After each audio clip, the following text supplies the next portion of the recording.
Hello hi viewers, this is your doctor Maruti, ayurvedic physician. ఈరోజు వీడియోలో ఏం చెప్పబోతున్నానంటే, రీసెంట్గా చేసిన యాంగర్ గురించి, కోపాన్ని గురించి ఒక వీడియో చేశాను.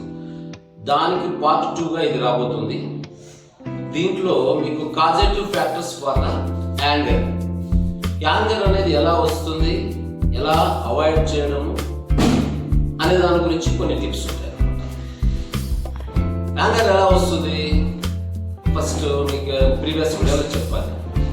కొన్ని రకాల ఇరిటేటివ్ ఫ్యాక్టర్స్, అది ఆపోజిట్ వ్యక్తుల ద్వారా కావచ్చు, నైబర్స్ ద్వారా కావచ్చు, ఫ్రెండ్స్ ద్వారా కావచ్చు, రిలేషన్ ద్వారా కావచ్చు, లేకపోతే మీ బిహేవియర్ బాగాలేకుండా వేరే వాళ్ళని ఇబ్బంది పెట్టి కూడా మీరు సఫర్ అయిపోవచ్చు.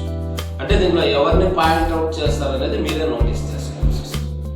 మీరు కరెక్ట్గా ఉన్నారా, లేదా ఆపోజిట్ వ్యక్తి కరెక్ట్గా ఉన్నారా, లేకపోతే మీరు ఫాల్ట్ ఉందా, ఆపోజిట్ వ్యక్తిలో ఫాల్ట్ ఉందా, ఇది నోటీస్ చేసుకోగలరు.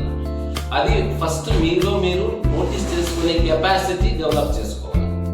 అంటే మిమ్మల్ని మీరు యాక్సెప్ట్ చేసుకునేది కూడా నేర్చుకోవాలన్నమాట. ఇప్పుడు నేను అన్ని తప్పు చేసి ఎదుటోళ్ళ మీద చెప్పడం అనేది భారీగా తప్పు అవుతుంది. అప్పుడు ఊరికే కోపం వస్తుంది. దాని బదులు ఫ్రాంక్గా మన తప్పు మనం తెలుసుకో, లేదా ఎదుటి వాళ్ళదే తప్పు ఉంటే వాళ్ళని నోటీస్ చేసి ఈ తప్పు ఉందని చెప్పు. చెప్పడానికే రాకపోతే అలా యాంగర్ అనేది డెవలప్ అవుతూనే ఉంటుంది, లోపల కుమిలిపోతూ ఉంటారు అనమాట. కాబట్టి దాన్ని హౌ టు అవాయిడ్ అంటే, ఒకటి, ఎదుటి వాళ్ళని నీవు మార్చడం నేర్చుకో, కాకపోతే నిన్ను నువ్వు మార్చుకో. రెండూ కాలేదంటే వేరే మధ్య వల్ల ఎవరికైనా చెప్పు, వాళ్ళన్నా కరెక్ట్గా కౌన్సిల్ చేస్తారు. ఇటువంటి ఫ్యాక్టర్స్ ఉంటాయన్నమాట. ఈ కోపాన్ని ఏం చేయాలా, తగ్గించుకోవాలంటే ఫస్ట్ నీలో తప్పు కరెక్ట్ చేసుకో. అప్పుడు ఎదుటోళ్ళు నిన్ను గుర్తిస్తారు. లేదా ఎదుటి వ్యక్తిలో తప్పు ఉంటే వాళ్ళు నువ్వు కరెక్ట్ చేయి అయితే, లేదా కరెక్ట్ చేయడం కాకపోతే వేరే వాళ్ళ సహాయం తీసుకో. 2 పాయింట్స్ ఉంటాయన్నమాట. ఏమీ చేయలేదంటే ఆ కాజేటివ్ ఫ్యాక్టర్ అలాగే ఉంటుంది, నీలో బిహేవియర్ చేంజెస్ వస్తూనే ఉంటుంది, ఆపోజిట్ వ్యక్తిలో కూడా బిహేవియర్ చేంజెస్ వస్తుంది. మనం ఎలా రెస్పాండ్ అయితే ఆపోజిట్ వ్యక్తి అలాగే రెస్పాండ్ అవుతాడు. ఫస్ట్ నీకు విపరీతమైన కోపం వచ్చినప్పుడు స్మైల్ అంటే నవ్వడం అనేదన్నా కొంచెం నేర్చుకోవాలన్నమాట.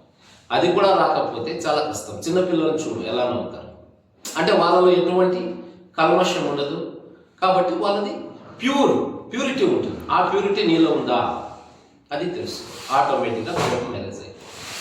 ఫస్ట్ మనలో ప్యూరిటీ లేకుండా ఆపోజిట్ వ్యక్తిని ఎప్పుడు కూడా మాట్లాడేక మనకి రైట్సే ఉండదు అనమాట.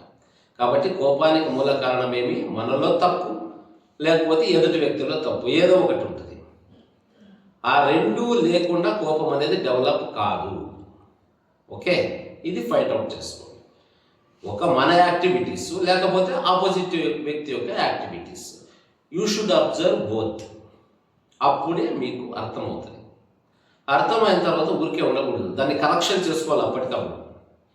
దాన్ని నెలల కొద్దీ, సంవత్సరాల కొద్దీ అది పెంచుకుంటూ పోతే ఆ కోపం డెవలప్ అయ్యేయి నిన్ను ఒక సైకోగా మారుస్తాయి. సైకో కానీ, న్యూరోసిస్ కానీ ఇటువంటి డిసీజెస్ వస్తాయి. కాబట్టి నిన్ను నువ్వు సైకోగా మారక ముందే ఇటువంటివి చేసుకో. లేదంటే ఆపోజిట్ వ్యక్తులు కూడా సైకోగా మారే అవకాశం ఉంటుంది నీ యాక్టివిటీస్ ద్వారా. కాబట్టి ఈ కోపం, యాంగర్ అనేది అతిపెద్ద దారుణమైన లక్షణం అన్నమాట. సేయింగ్ ఉంది కదా, తన కోపమే తనకు శత్రువు. అంటే నీ కోపం నిన్నే తినేస్తుంది, వేరే వాళ్ళకి ఏం కాదు. కాబట్టి యాంగర్ని ఎలా అవాయిడ్ చేసుకోవాలంటే ఫస్ట్ చెప్పిన ఈ టిప్స్. మళ్ళా మీరేం చేయాలంటే, ఇక్కడ వ్యక్తులు మారడం అనేది జరగకపోతే వేరే ఉంటాయి. ఇంకా ఫస్ట్ ప్రైమ్ ఫ్యాక్టర్ అనేది, నెక్స్ట్ కోపం వచ్చినప్పుడు ఒక గ్లాసు చల్లటి నీళ్ళు తాగి, నెక్స్ట్ ఏదైనా నీకు రిలాక్సేషన్ మెథడ్స్ వస్తాయి చేసుకోవడం, మెడిటేషన్, రిలాక్సేషన్, ఓక్-3 రిలాక్సేషన్ మెథడ్ అనేది ఒకటి వస్తుంది. దాంట్లో ఎటువంటి యాంగర్ అయినా కంట్రోల్ చేసుకోవచ్చు. ఒకటి, ఆల్రెడీ మీది పీక్స్లోకి వెళ్ళిపోయింది యాంగర్, కోపము అంటే ఇంకా అప్పుడు డ్యూ టు థైరాయిడో లేకపోతే అనీమికో వేరే హెల్త్ రిలేటెడ్ ప్రాబ్లమ్స్ ఉంటే వాటికి ఆ ప్రాబ్లంను బట్టి నువ్వు మెడికేషన్ అనేది తీసుకోవాల్సి వస్తుంది. ఎందుకంటే అనీమిక్ ఉన్నప్పుడు నీలో శక్తి ఉండదు, కాబట్టి పని ఎవరన్నా చెప్తే కోపం వస్తుంది. కాబట్టి first you have to correct anaemic అంటే రక్తహీనత. అంటే నీలో ఒక blood levels, HB levels improve చేసుకుంటే స్టామినా వస్తుంది, తద్వారా నువ్వు కంట్రోల్ టాలరేటింగ్ కెపాసిటీ వస్తుంది. ఎప్పుడైతే ఇప్పుడు థైరాయిడ్లో కూడా అంతే, థైరాయిడ్లో ఇరిటేషన్, యాంగర్ అన్నీ వస్తాయి. నువ్వు అలాగే పెట్టుకొని ఉంటే వేరే వాళ్ళకి తెలియదు కదా.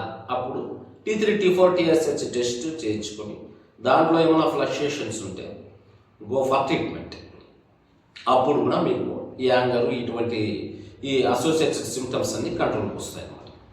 ఇలా ఈ through medication, through internal changes, behavioural changes, ఇలా రకరకాలుగా ఉంటుంది అనమాట మోడ్ ఆఫ్ యాక్షన్ ట్రీట్మెంట్స్. కాబట్టి మీలో ఏమి జరుగుతూ ఉంది అనేది కాజేటివ్ ఫ్యాక్టర్ అనలైజ్ చేసుకుని తద్వారా ట్రీట్మెంట్ జరుగుతుంది అనమాట. అండ్ మెడికేషన్ వరకు పోకుండానే చూసుకోవాలి ఫస్ట్ ఆఫ్ ఆల్.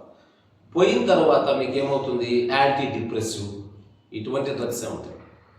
కాబట్టి ఇంకా అటువంటి స్టేజెస్ రాకుండానే ఏమేమి ఉన్నాయో నేను ఫర్దర్ అప్కమింగ్ వీడియోస్లో చెప్తూ వస్తాను.